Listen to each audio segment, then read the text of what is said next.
This video covers the highlights of the install that I did of my generator system for my camper.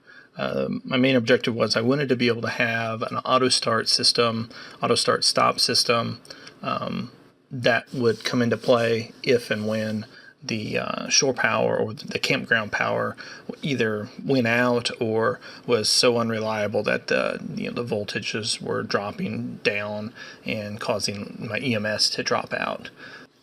So I had a generator previously mounted in the back of my camper, and I had welded on some brackets to the framework that supported it actually was a heavier generator. This generator's a little lighter, probably about maybe 50 pounds lighter than the previous generator I had, and a lot quieter, which is really nice.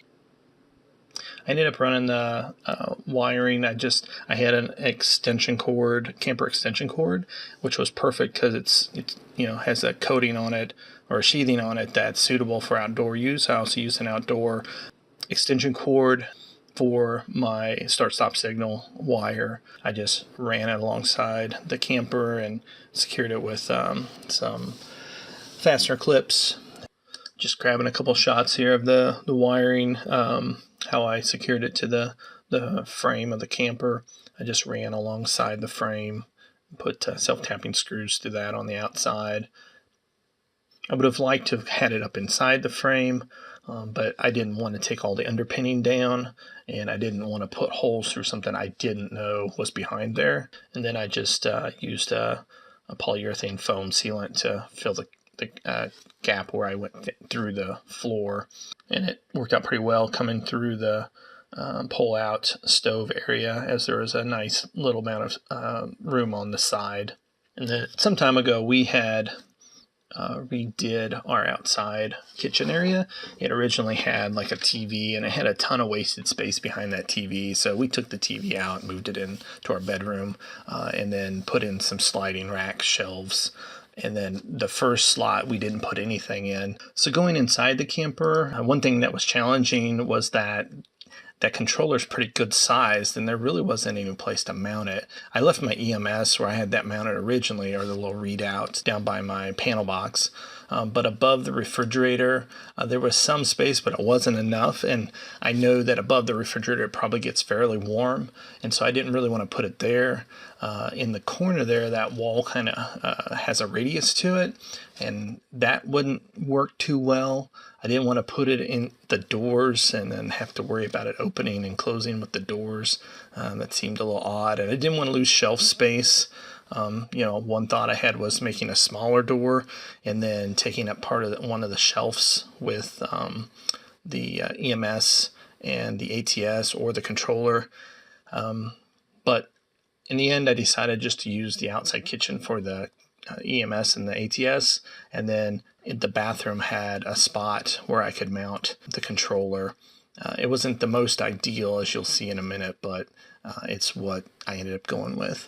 So one thing that's kind of nice about the mount in the bathroom is that it is behind the door, so that it's kind of tucked away. It's not something that's going to be out in the open where it's going to be real easy to mess with. Also, I mounted a power switch inside a hollow wall box above it, as well as putting an RJ45 plug with a short wire behind that I made up to connect to the controller, so that I can hook up my laptop to it and change settings if I need to, or tweak it if I want to. It just eliminates me from having to pull it off the wall. Notice I had to put some trim around it. That's because the mounts for this controller require that you can get to the back of the controller to screw the mount down. So I had to put like a piece of trim in and screw the screws into the trim to secure it to the trim, and then go through the face of the trim on the front side so that I could pull it off. Originally, I had planned on going to the wall, or on the wall to the right. That would have given me access from the outside kitchen, but I didn't realize that that little scoop in the wall, that little radius on the other side of the wall, that was actually where I was mounting things. Over further would have been into the next bay, where my rack or my pull-out wire baskets were, and I didn't want wiring behind that. So it turned out that I ended up having to go into this wall, and then it come through. It all worked out fine, but it was just a little interesting discovering all this. Oh, and there was plumbing behind that wall. Thankfully, I did not hit it. I'm not going to go through too much of the operation because I covered that in the proof of concept video I did already. But I will show that the Autostart works, and just kind of satisfying to know that it does work.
Well, thanks. I hope you enjoyed the video.